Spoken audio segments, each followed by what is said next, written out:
तो स्टूडेंट्स आज हम कुछ न्यूमेरिकल्स डिस्कस करेंगे पोटेंशियल के ऊपर।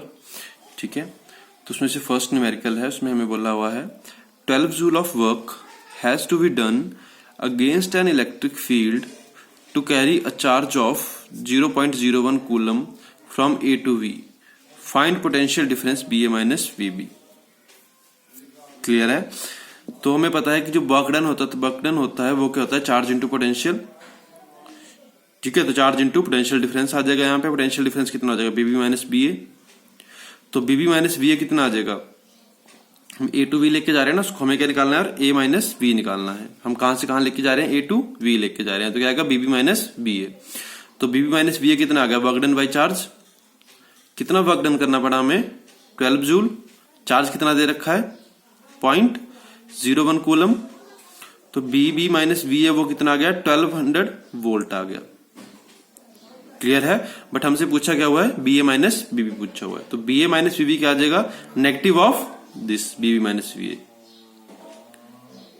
क्लियर है? तो कितना आ जाएगा, negative of minus 1200 volt. Clear हुआ? नेक्स्ट क्वेश्चन है, between two equal and oppositely charged large parallel plates separated by 2 centimetre, a potential difference of 300 volt exists. Midway between the plates, a particle of mass 12 into 10 to the power minus 24 kg and charge दे रखा है हमें 1.6 into 10 to the power minus 19 coulomb is projected parallel to the plates. Find the projection speed so the particle will strike one of the plate at a distance 10 centimeter from the end from which it is fired. Clear है? अगर इसके लिए हम physical situation बनाते हैं तो हमें क्या बोला हुआ है, between two equal and oppositely charged large parallel plate. हमने 2 चार्ज प्लेट ले ली, इक्वल एंड अपोजिट। ठीक है, अब इनके बीच में हमें जो पोटेंशियल है वो दे रखा है कितना, 300 वोल्ट।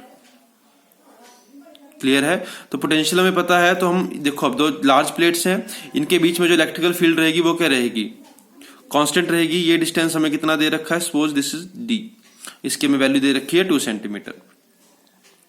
क्लियर है? तो जब इलेक्ट्रिकल फील्ड क्या रहेगी, यूनिफॉर्म रहेगी, तो for uniform electrical field we know that B A minus V B is equal to E D. Clear है? तो इलेक्ट्रिकल फील्ड कितनी आ जाएगी यहां से, B A minus V B by D. तो B A minus V B कितना दे रखा है हमें, 300 वोल्ट, और डी हमें कितना दे रखा है, 2 सेंटीमीटर। तो उसको कन्वर्ट कर लिया हमने, कितना बन गया, 0.02 मीटर।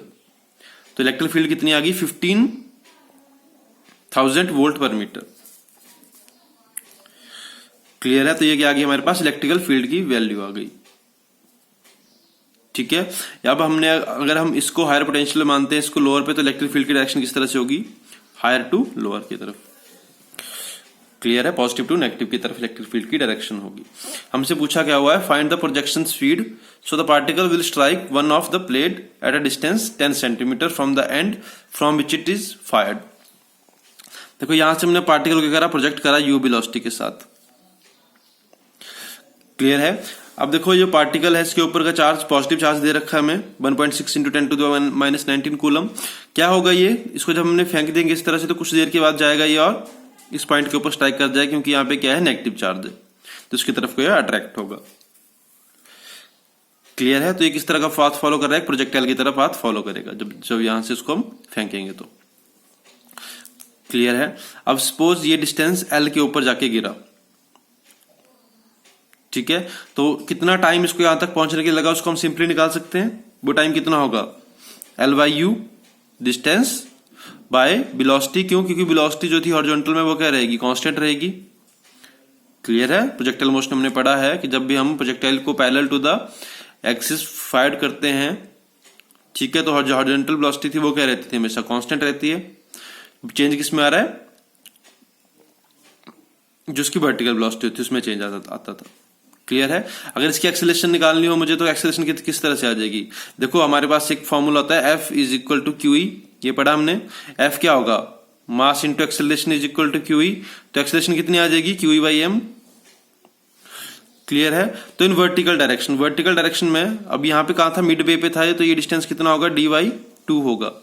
तो dy/2 is equal to half AT square. Vertical में कोई वेलोसिटी नहीं थी इनिशियल में, तो वर्टिकल इनिशियल वेलोसिटी कितनी थी 0 प्लस हाफ AT स्क्वायर। अब A की वैल्यू कितनी है QE/m, T की वैल्यू कितनी है L/u, तो ये कितना बन जाएगा L²/u²। क्लियर है? यहां से u² की वैल्यू निकाल ली तो u² कितना आ गया, देखो इस 2 से ये 2 कैंसिल आउट हो जाएगा, क्या बचा QE L²/d। सबकी वैल्यू पुट कर दी। Q कितना दे रखा है 1.6 × 10⁻19। E की वैल्यू हमने फाइंड आउट कर ली है। L की वैल्यू हमें पता है 10 सेंटीमीटर, ठीक है, और M की वैल्यू हमें पता है, मास कितना दे रखा है उसका, और D की वैल्यू हमें पता है, यहां पे M भी होगा साथ में, MD।